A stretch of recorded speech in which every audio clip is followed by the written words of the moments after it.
Gold trusted gold buyers మీరు తాకట్టు పెట్టిన బంగారాన్ని విడిపించి ఈ రోజు ఉన్న మార్కెట్ ధరకు కొనబడును.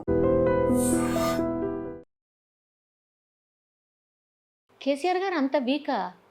స్ట్రాంగ్. కేసీఆర్ వీక్ కాదండి, అక్కడ ప్రెషర్. ఇప్పుడు బయట వాళ్ళతోటి రాజకీయం చేయడం చాలా ఈజీ ఉంటుంది, ఇంటి వాళ్ళ ప్రెషర్ తట్టుకోవడం చాలా ఇబ్బంది ఉంటుంది.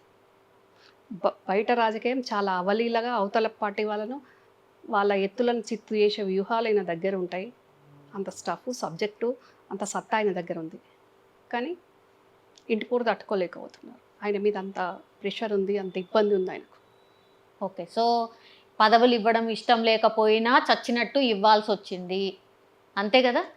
మరి కేటీఆర్ గారిని కూడా పక్కకు పెట్టాలి కదా, ఓన్లీ కవిత గారికి ఎందుకు ఇంప్లిమెంట్ అవుతుంది? అంటే ఫ్యామిలీలో ఎవరు ఉండొద్దు అంటే కేటీఆర్ గారు వస్తారు, మళ్ళీ కవిత గారు కూడా వస్తారు కదా, ఎందుకు టార్గెట్ కవిత అయినరు? Why not KTR? ఇక్కడ కవిత ఇది కేటీఆర్ ఉండొద్దు, హరీష్ ఉండొద్దు అనేది కాదండి పాయింట్. మీరు కూల్గా అర్థం చేసుకోండి. కవితకి ఇప్పుడు ఆల్రెడీ ఎమ్మెల్సీ ఉంది కదా, పార్టీల కేటీఆర్ హరీష్తో పాటు తనకు కూడా కేసీఆర్ కూతురుగా, బాస్ కూతురుగా ఇంపార్టెన్స్ ఉంది కదా ఆల్రెడీ. ఇప్పుడు ఆ ఎమ్మెల్సీ అయిపోలేదు, పార్టీ ఇబ్బందుల్లో ఉంది, ప్రతిపక్షంలో ఉంది, వాళ్ళు ఉండట్లేదా కేటీఆర్ హరీష్? వాళ్ళతో పాటు తను కూడా ఉండాలి కదా. మరి ఏం కావాలి? పార్టీ కష్టకాలంలో ఉన్నప్పుడు పార్టీకి వెన్నంటూ ఉండాలి కదా. అవును, ఏం కావాలి తనకి? మరి ఇంకేం కావాలి? మరి ఏం కావాలనో సామాజిక అంశాలతోటి బ్యాక్గ్రౌండ్ వేరే, ఫ్రంట్ ఫేస్ లెటర్. అదే బ్యాక్గ్రౌండ్ తను ఏం కావాలనుకుంటుంది మీరు చెప్పాలి. అంటే మీరు ఇన్నర్లీ మీరు ఉన్నారు కాబట్టి అందుకే మీ దగ్గరకు వచ్చిన మీరైతే కరెక్ట్గా చెప్తారు. అంటే తను ఏం కావాలో సీఎంఆ ఏంది? అది తనొక్కదానికి లేదు, అందరికీ ఉంది, శకున్ గారితో సహా అందరికీ ఉంది. అది ఓన్లీ వీళ్ళందరూ ఉండి ఓన్లీ కేసీఆరే మా అధినేత, మాకెవరికి పదవులు వద్దు, మేము పని చేస్తాం పార్టీలు అందరిలాగా అని అంటే పార్టీ బాగుంటుండే, అసలు ఓడిపోయే పరిస్థితి రాకపోతుండే. ఓడిపోయినా కానీ ఇంకా అధికారంలో ఉన్నాము అని 10 ఏళ్ళు ఎంజాయ్ చేసారు కదా, ఇంకా అధికారంలో ఉన్నాము అనుకొని ఇంకా ఆధిపత్య పోరాటం అక్కడ.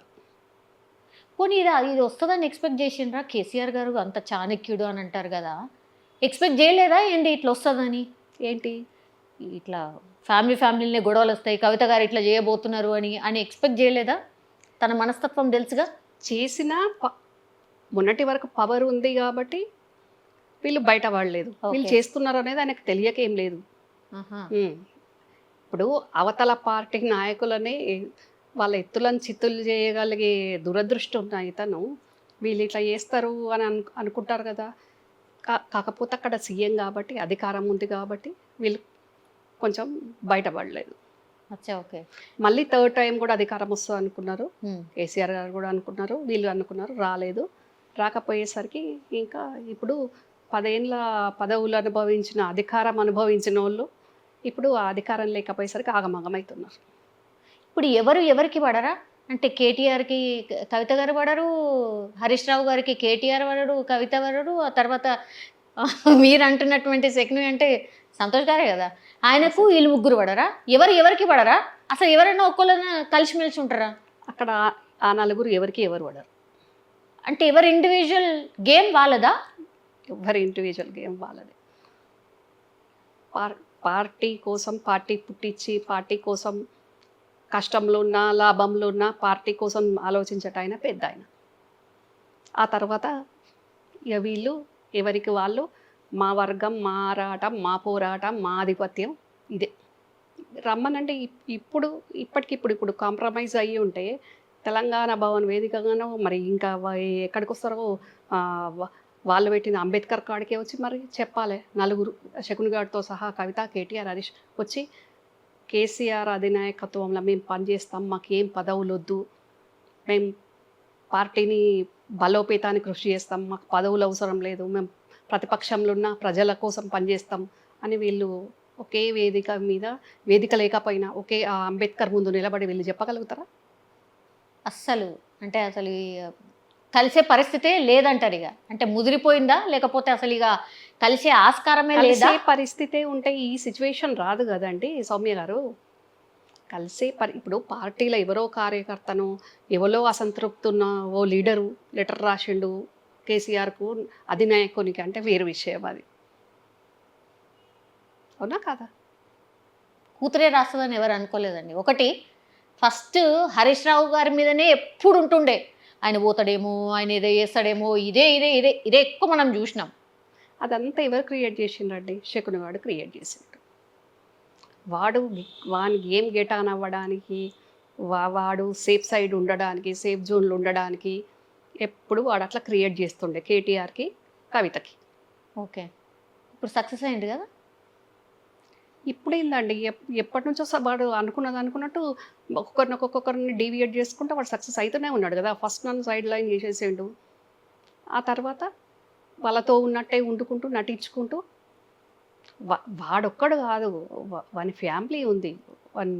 వాళ్ళ శకుని కానీ మదర్ తోటి స్టార్ట్ అయింది అక్కడ. అంటే ఎట్లా, ఏం ఏం చేస్తారు వాళ్ళ మదర్?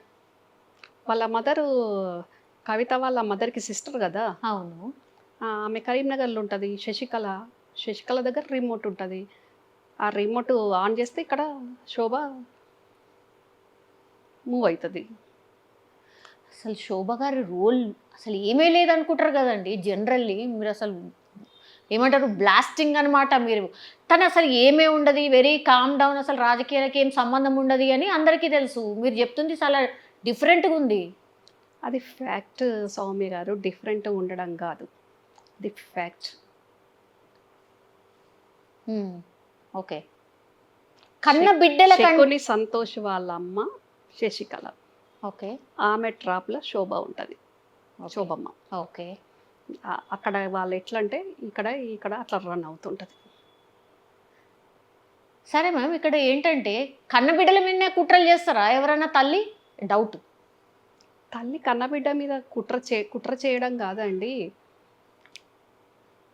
అంటే ఇప్పుడు కొడుకుతో పాటు కూతురుకు ఇప్పుడు ప్రజలకు నచ్చినా, పార్టీలు నచ్చినా నచ్చకపోయినా అది అడిగేది చెయ్యు అన్నట్టు. శోభమ్మకు తెలియకుండానే అయిందా లెటరు? నువ్వు రాయి, తర్వాత చూసుకుందాం ఏమవుతుందని. రాయి ఏమైతుంది చూసుకుందామని కాదు, కవిత జైలు నుంచి వచ్చాక శోభమ్మ ఒక దగ్గర వాళ్ళ సోర్స్తో నాకు తెలిసింది, ఒక మాట అందంట. ఏంటి అని, బీజేపీ వాళ్ళు రమ్మన్నప్పుడు వెళ్ళి ఉంటే ఈ పరిస్థితి రాకపోతుండే, పోతే ఏమవుతుండే, ఎవరి రాజకీయం వాళ్ళది అని. అచ్చా, ఓకే.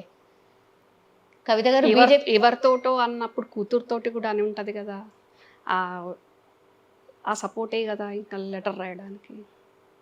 కానీ సొంత పార్టీని చంపుకొని అట్లా కన్న కూతురు వేరే దగ్గరికి పోతే అసలు ఎవరికైనా ఎట్లుంటుంది మ్యామ్? అంటే జనరల్లీ మరి ఎంత రిమోట్ ఎవరి చేతిలో ఉన్నా గింతగానం ఆడడం అయితే నేనైతే ఏడ చూడలేదు. అంటే కవిత గారు బీజేపీలకు పోయి ఉంటే అందరూ వాళ్ళు అంటారు కదా, కూతురే పోయింది అని అనరా? అంటారు కదా. ఎవరు అనుకుంటే మాకేంది, ఇక్కడ నా కొడుకు ఉండాలా, అక్కడ కూతురు ఉండాలి. ఎవరు ఏమనుకుంటే ప్రజలతో ఏం అవసరం ఆమెకు? ప్రజలతో పని లేదు కదా. ఇది మేము పుట్టించిన పార్టీ, మా పార్టీ అనేది అనుకుంటుంది. అట్లా ఇష్టం ఉన్న వాళ్ళు ఉండండి, కష్టంగా ఉన్న వాళ్ళు వెళ్ళిపోండి, నా పిల్లలు మాత్రం ఇద్దరు మంచిగా ఉండాలి, ఎక్కడున్నా ఏ పార్టీలో ఉన్నా, అది ఆమె పాలసీ.